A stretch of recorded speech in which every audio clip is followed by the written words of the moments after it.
14 millions pour pouvoir payer et accéder à cela. Ça, c'est un problème. C'est-à-dire que pourquoi? Pour d'autres moyens quand même pour que le paysan puisse accéder à ces tracteurs moins chers. Non, c'est que Habib, vous êtes en train de nous expliquer que tous les investissements consentis par le gouvernement ne profitent pas aux paysans lambda. Non, je vous dis que pourquoi aujourd'hui, c'est un moment très important pour nous, le monde rural, il va falloir quand même qu'on fasse une refonte du fichier agricole au Sénégal.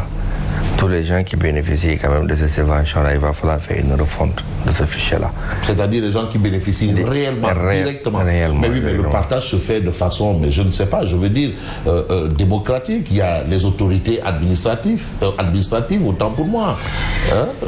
Vous savez, on a vraiment besoin quand même de faire une assise quand même pour revoir la cartographie agricole du Sénégal. On a vraiment besoin des assises pour voir et revoir l'idéologie agricole. Qu'est-ce qu'on a besoin? Où est-ce qu'on va aller? Avec qui on peut compter pour pouvoir arriver à nos objectifs? Donc ça veut dire que sur le monde, dans le secteur de l'agriculture, tout est à refaire? Je ne dirais pas tout est à refaire, mais tout est à revoir. Je ne dirais pas que tout est à refaire, mais tout est à revoir. Secteur par secteur, segment par segment. Parce qu'il va falloir quand même qu'on ne se voile pas la face et qu'on soit courageux et qu'on fasse quand même une grande assise pour parler du monde rural et parler aussi surtout de l'arachide. Aujourd'hui, je pense que la seule prouesse quand même que le gouvernement a fait, je pense que c'est une certaine libéralisation de la commercialisation de l'arachide. Ça, c'est un succès que le gouvernement a eu, et avec aussi les appuis du monde rural et de tous les acteurs pour pouvoir organiser quand même des commercialisations, des campagnes de commercialisation apaisées et que pour créer une stabilité. Pourquoi vous dites qu'à chaque fois le monde rural ne crie pas, ne parle pas parce que tout est bon, tout est ok? C'est parce qu'il y a une stabilité sociale. Non, c'est parce que maintenant le paysan a beaucoup d'argent. Non, c'est pas que le paysan a beaucoup d'argent. Encore une fois, le paysan n'aura pas assez d'argent tout le temps. Tant qu'il n'aurait pas construit des buildings comme tout le monde et avoir des 4x4 comme tout le monde. C'est pas le cas actuellement? Non, du tout. Non, il y a des paysans qui roulent sur l'or quand même. Ou bien ce sont les paysans de type moderne? Non, tu sais qu'il y a des paysans, il y a des agriculteurs. Les grands producteurs, on les appelle grands producteurs. Non, il y a des paysans, il y a des agriculteurs. Ce sont des hommes d'affaires qui investissent dans les terres et qui ont une maîtrise de l'eau. La maîtrise de l'eau, ça devait être quand même un élément fondamental pour une bonne politique agricole. Et que cette maîtrise de l'eau, ça tarde à venir. C'est pour ça que je vous dis qu'il va falloir qu'on change d'idéologie. Pour acter quand même, pour un premier point, pour la maîtrise de l'eau, on dépend toujours de la pluviométrie. Avec les accidents climatiques là, on ne sait même pas ce qui va se passer l'année prochaine.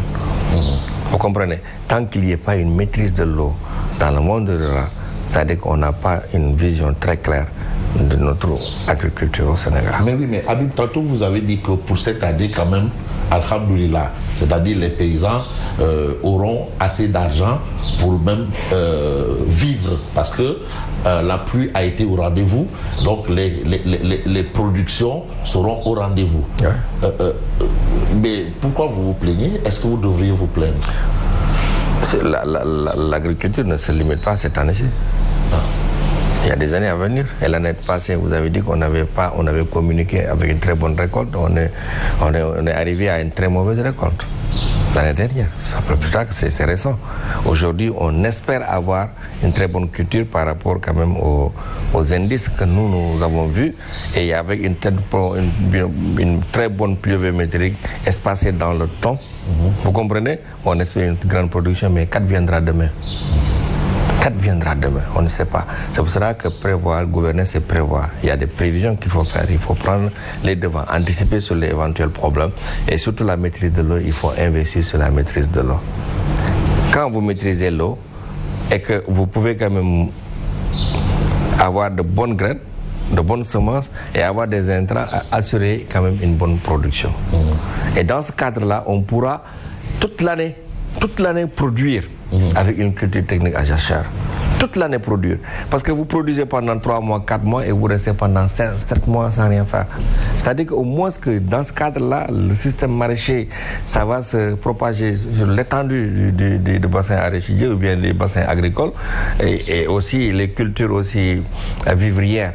On n'aura pas besoin quand même d'acheter du riz, d'acheter du mil, d'acheter du maïs quand même pour se nourrir parce qu'on aura une production suffisante, parce qu'on aura des terres, de l'eau et de la main-d'œuvre pour pouvoir travailler. Et c'est ça, une politique réelle avec des perspectives réelles et très positives. Mais les perspectives positives, le gouvernement, c'est-à-dire le régime actuel, en a eu l'autosuffisance en riz, voilà un. Et vous avez aussi ce programme qui voudrait bien qu'on atteigne l'autosuffisance alimentaire. D'ailleurs, le ministère a même changé de dénomination. On y a introduit l'autosuffisance alimentaire. Est-ce un rêve ou bien c'est possible? Est-ce que nous sommes dans une bonne lancée ou de bonnes dispositions? Quand même, parce que beaucoup d'argent investi, ça on le sait. Moi, je me pose sur la pertinence de l'autosuffisance alimentaire. On est autosuffisant en oignons, pourtant on continue à importer. Et pourquoi? Est-ce qu'il est plus pertinent de parler de autosuffisance alimentaire que de sécurité alimentaire?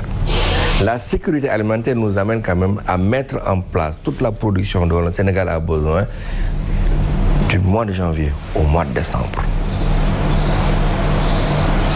Vous comprenez? Produire suffisamment, c'est facile. Mais sécuriser cette production, c'est ça qui est difficile. Est-ce qu'il y a une politique réelle pour sécuriser notre production suffisante? Vous allez en pommes de terre, on importe, malgré la production. En oignon, on importe malgré la production. Le riz, pourtant, le riz a eu des bons très importants, mais pourtant, on importe jusqu'à présent du riz. Arrivé à un certain moment donné, avec le riz paddy, on produit suffisamment. Mais est-ce qu'on a la capacité quand même d'allonger dans le temps la consommation réelle de tous les Sénégalais pendant 1 an? C'est ce qu'on appelle la sécurité alimentaire. Mais qu'est-ce qui coince d'ailleurs? Mais ça dit que je vous dis qu'il faut changer d'idéologie. Ça, on change d'idéologie, c'est tout un ensemble. Produire, transformer, produire, sauvegarder et garder. Mais c'est ça. La péréquation des prix. Ça dit que l'État doit jouer un rôle régulateur des prix. Pour que le producteur ou bien le consommateur ne puisse pas se léser, mais pour que aussi le producteur ne puisse pas perdre de l'argent. Il y a un équilibre, c'est-à-dire qu'il y a des mécanismes dans l'idéologie agricole qui va joindre l'idéologie commerciale pour qu'il y ait quand même des équilibres, pour que le producteur puisse produire et gagner sa vie et que le consommateur aussi puisse consommer à un bon prix.